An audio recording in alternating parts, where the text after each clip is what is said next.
This episode is brought to you by the RVA Podcast Network. Find more information at rvapodcast.org.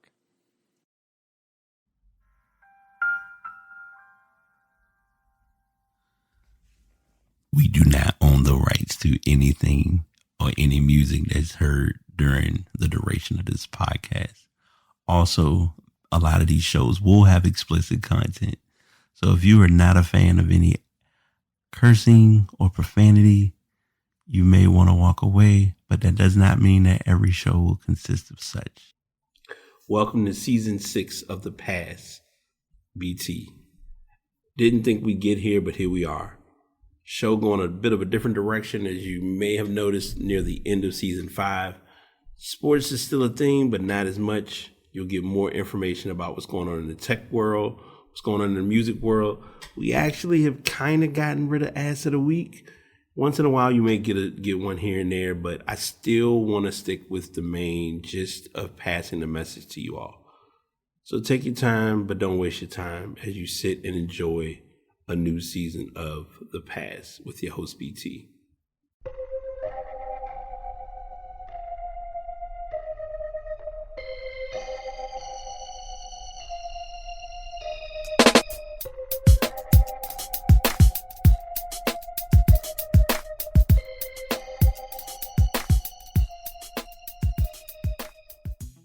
What is up? What's going on? Episode 357 of The Pass is here. I'm your host, BT.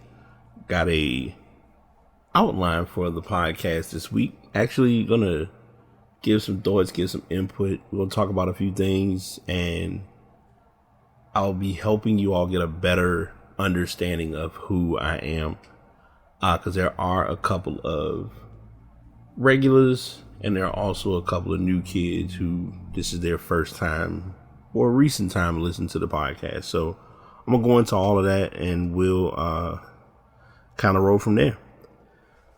So I want to do like a disclaimer, which I don't need. I'm not obligated to do a disclaimer, but this is a awareness for those who are listening to the show. And I'm gonna share some insight about a few things, and then we'll, like I said, I've got a outline of topics that I'm going to discuss. Before I did this podcast, I was not the most vocal person. We'll just call it what it is. The reason that I wasn't as vocal or wasn't as outspoken was because the truth of the matter is I was trying to find my voice. Now, there are certain mediums and there are certain places that my voice stands out in ways that people are sometimes surprised. One of which is basketball.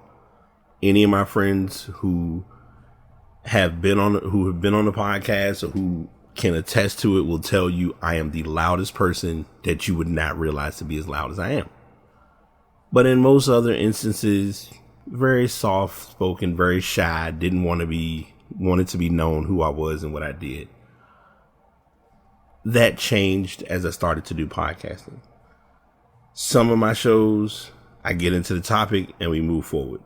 Other points, I will go into the thoughts and I may get a little rambly and it may be a little bit of added verbiage. Many people who directly know me understand that, but people who, if it's like either a first time visit or a refresh, it's new to them. So they're like, you could have made the point way at the beginning, but because it's content and because it's an open space of getting dialogue and thoughts on, I call it on wax.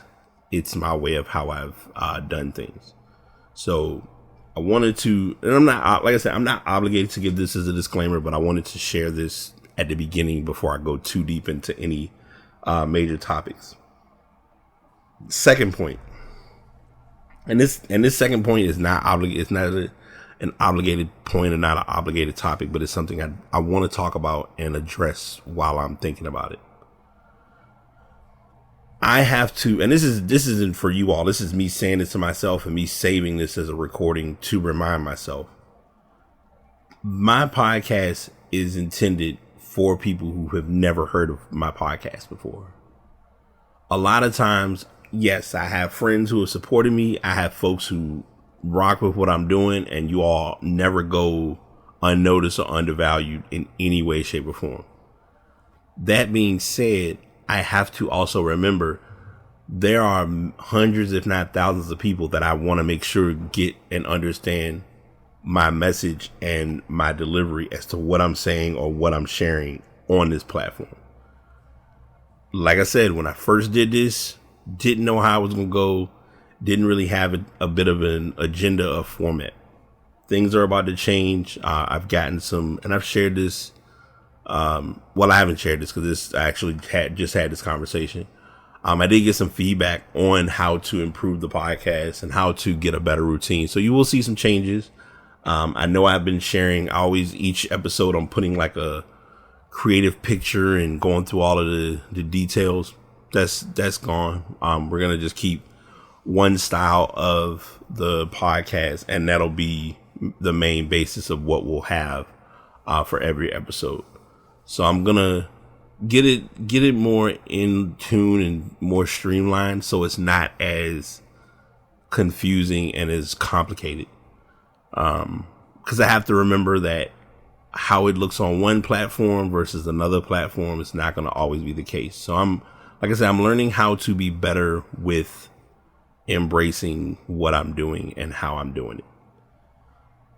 I also did mention, and I might have just said this, I'm not sure, but I'd put up a post of taking a break. That is gone. I'm sticking to creating content because content has been something that it's a overly used word, but it has a very strong meaning if you know how to properly create content. And I'm gonna leave that to your mindset and to your headspace. So that's, like I said, those are my quick 3 points I wanted to go into first before I go into a couple of topics that I have on the agenda today.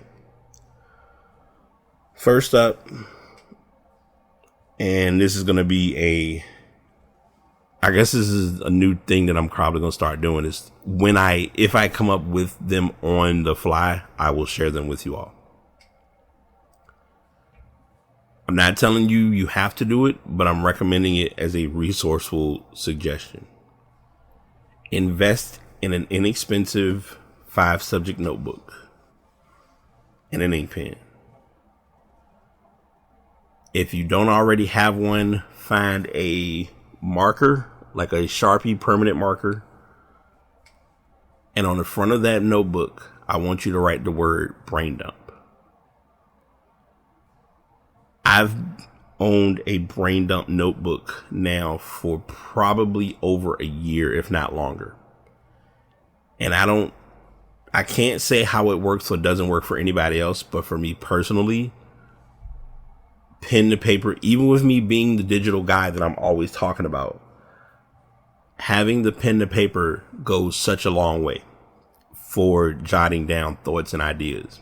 Now, let me be sure that I say what I'm about to say clearly and directly. If you have note apps that you're already doing this form of brain dumping in, stick with what works. But if you are able to, and it's a benefit to use to get thoughts out and also not feel like they're forced organized, get a notebook and start embracing the space of brain dumping.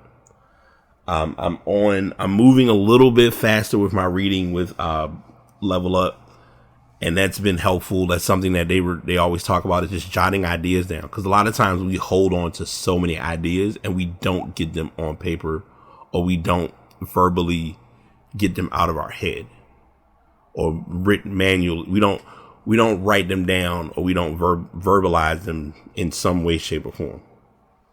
So please, if you can, like I said, just scroll back about a minute or so, and you'll hear it again about the importance of brain dumping and just getting thoughts out. Because the more you're able to brain dump, the more you're able to productively think you're able to think in a more productive manner. That's the main point. So I'm going to go through these in order, because I have them written out of order, but I think it's because of how everything like actioned out, that I was like, all right, this is what I experienced this weekend, so I'm gonna just hop in everything. But I'm gonna turn back a little bit over this past week, some of my personal experiences of what I experienced. And I think the title fits for what I'm going to share at the end before I pass the message. So this past week, I've kind of talked about it a little bit over the last few weeks, where I'm working to get more guidance and direction with my business and with branding and with marketing and with what I'm trying to do with Rely on BOT Robot. I know what the end game is, but I hadn't really taken time to look at the importance of what you have to do to reach the end game. Case in point, when it came time for really scoping what that looks like, there was one thing that I was cutting corners on and selling myself short on. And anyone that's ran a business or that does a business knows this word or term all too well. Pricing. Cost, underselling, undervaluing, the whole nine. I've talked with people. They've shared it numerous times about their costs and their starting prices and everything. And I don't take into account how key it is to really put your value not only on the table, but at the table. So I met with someone who is a marketing expert and a branding expert, and she couldn't even have been 10 minutes into the call. She just was like, you're undervaluing your product. And you have to know how to accommodate to who your product is intended for. Because sometimes we look at it as a business, at least for myself. You're looking at a business and you're like, oh, I want to get my product to be promoted by the people that know me. No, they know what you do. They're going to support you if need be in other manners. They may not be directly buying from you. It could be promoting or sharing your posts, anything of that sort. But when it comes to actual business, you have to know how to sell what you're selling to get others to buy what you have available. And as many of you know, I do graphic and web design, and I was doing it, but I was not doing it. And what I mean by that is my numbers were very low. And I'm working now to restructure that. And I think recording this on the podcast is my first step to being very accountable in realizing that. And also, as I say time and time again, being intentional. I talk about it in this manner because I really and truly, if you were to ask me 4 years ago when I first thought of or considered doing graphic and web, I was like, it might be something I might want to try. Not really sure. But now I'm very more in tune and more connected with attention, as the phrase goes, attention to detail. So little things such as, like a great example, I think I have Lord, I don't even know how many of their boards I have. I think I got 5 or 6 boards from the brand U Brands. U Brands is a dry erase. They sell stationery, pens, pencils, dry erase markers, dry erase boards, cork boards, etc. I'm giving them as an example because if you look at their brand or their logo, it's an @ sign, but instead of there being the A symbol in the middle, it's a U, which supports their brand for U Brands. They make sure that, and their product, it's not just limited to one particular store. Like you can get it from Target, Walmart, Amazon. You can get it from most of your major box companies, as we like to call it. I talk about them and I address it because you want to make sure that your brand or your business is appealing to the eye. I've been working harder on understanding that appeal factor on 2 different levels. That's on my design itself, as well as my site, which is going to need a major facelift, which I expected. I'm not surprised by that whatsoever. So that has been one thing that has been going on in the last week, and trying to build my brand and build my platform. The second thing, and the part 1 of it was last week, part 2 of it is tonight, and I'm ready but I'm, like anything, I'm nervous, but it's really nothing to be nervous about. It's just going in and knowing you got to do it. And that is getting, Operation Get My Weight Under Control. I've actually had, he's been on the show a couple of times. My friend Kazi, we had a conversation a couple weeks ago. I think I've talked about this already. And he said, hey, if you're really wanting to work out, then now's the time to do it. Like, let's get you set up. Let's get the ball rolling. I said, okay. And the hardest part of doing that was the person who I had initially been working with about a month ago. It was tough for me because I had connected with what he was doing, but then I also was not connecting with what I needed to do. And sometimes you need that extra push to be close from home. Like, I know it's kind of circling away from sometimes it ain't gonna be your friends, it's gonna be the people you least expect. This is the exact opposite when it comes to this element, because he's been in my ear and been in my corner with me working on this from day one. And I've never taken that for granted, regardless of the outcome. So now, last Thursday, I did an evaluation, just kind of did a couple exercises just to kind of check, see my posture, see how I'm movement wise, et cetera, et cetera. And it's definitely some work to do, because let's face it, I'm giving, this is minimal but honest transparency. When I initially was in my gym state or my working out state, I won't even say that. I'll say when I was as a kid, sports, activities, it was all second nature to me. I was naturally athletic. I was naturally able to do basketball with I got the fundamentals of basketball, but the added incentives and all the bells and whistles, nah. I pretty much, it was little things, little tweaks here and there, but for the most part, I played and it kept me in shape. I'm not using metabolism as an excuse. I'm not using anything as an excuse other than I just did not do my part in taking care of my body. And now, as 40 has shown up, my body's like, all right, you got a little wild there for a decade or so. So let me go ahead and reel you back in and let you know what time it is. And here we are. So now I'm putting that as my days. Basically, that is my, and I've said this on the podcast on occasion, but this is the term of the reference of eating the frog. This is the frog that I don't want to eat, but this is the thing I have to do. If I want to live, I want to function.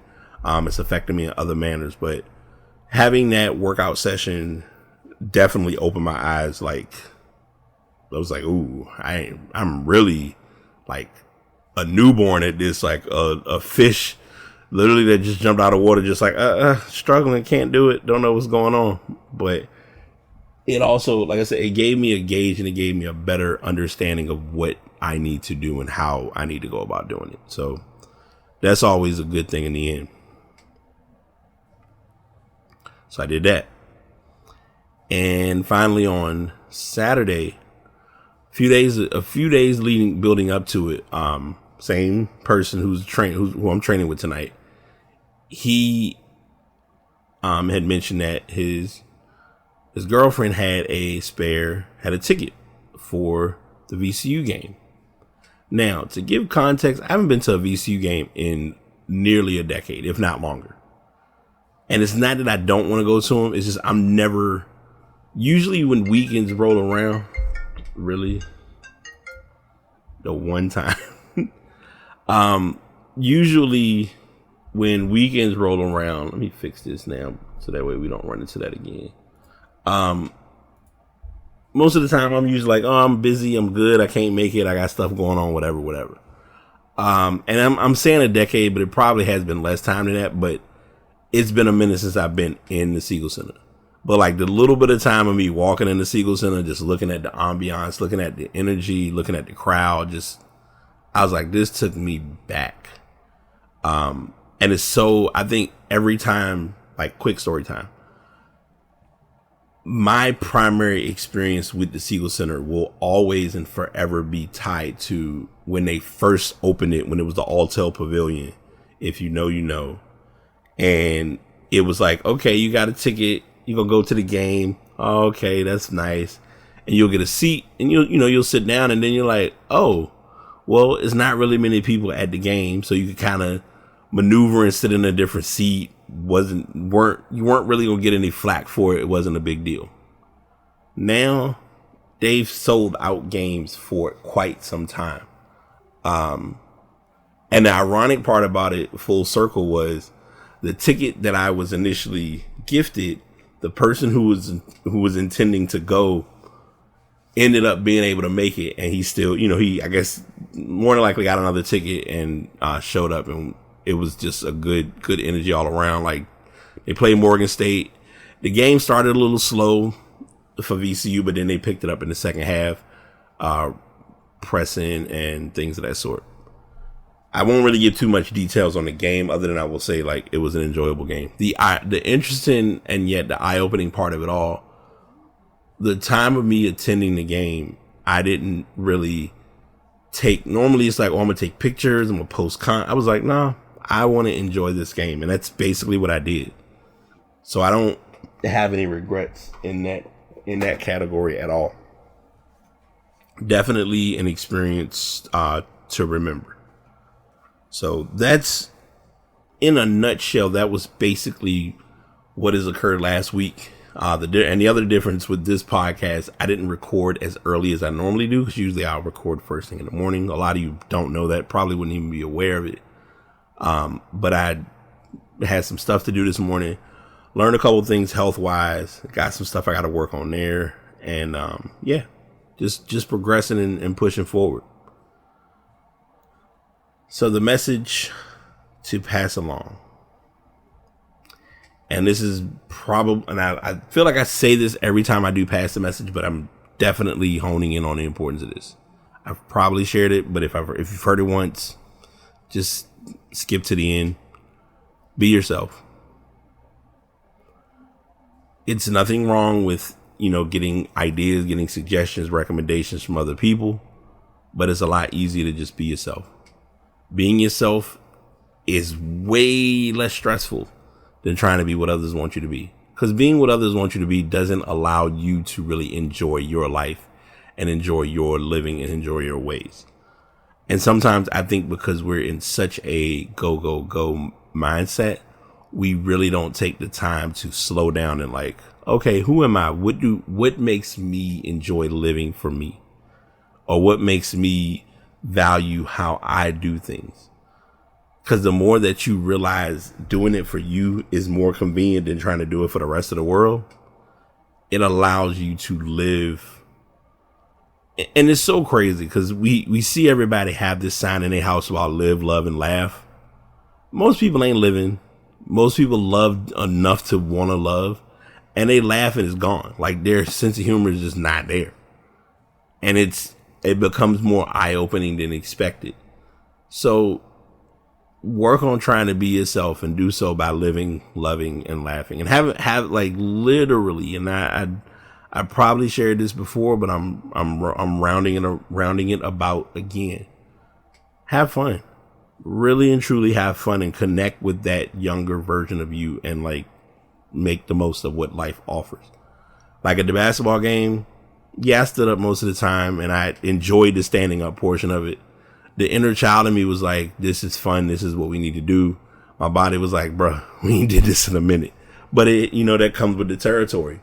But the other side of it is just having fun. Like, I really got to live and be myself. Like, I wasn't concerned about, who's around, or like some people were standing up. Some people were kind of in their own world, stuff like that. It was so much going on, but, I'll share this and then I'm going to wrap this up.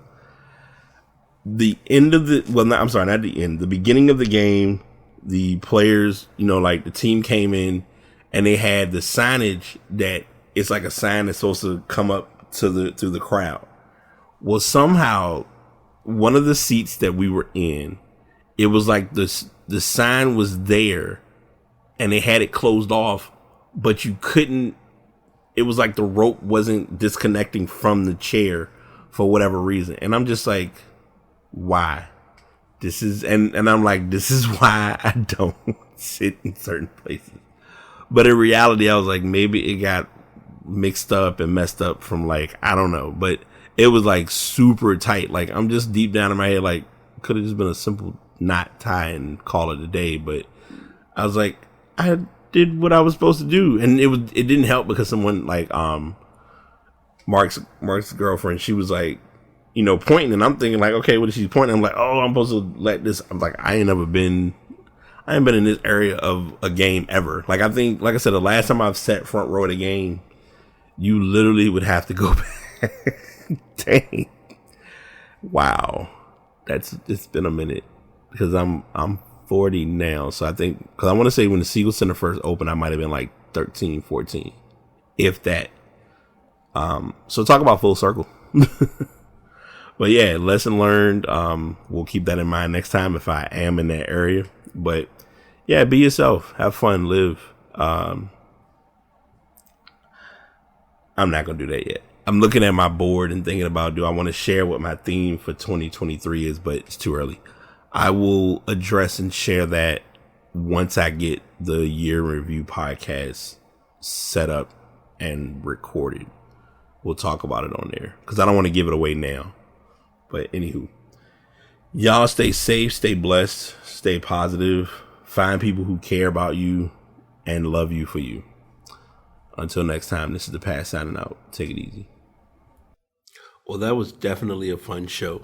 I hope you all learned something. I hope you all gained some information either about myself or about yourselves, because I know with the message that's passed along, it's usually meant to do a little bit of reflection, maybe some shadow work, not sure, all about your niche or lane. But I want to take time and utilize this section to share. Thank you to anyone who has taken time to listen to the show, to subscribe to the show, to leave any comment, to leave any feedback. If you want to leave any information, the pastbtpod@gmail.com. Podcasts are uploaded using Buzzsprout, probably one of my favorite platforms to be on. And to all my artists, if you know that you have a gift, share that gift with the rest of us because we're waiting. Until next time, this is the Past signing out. Peace.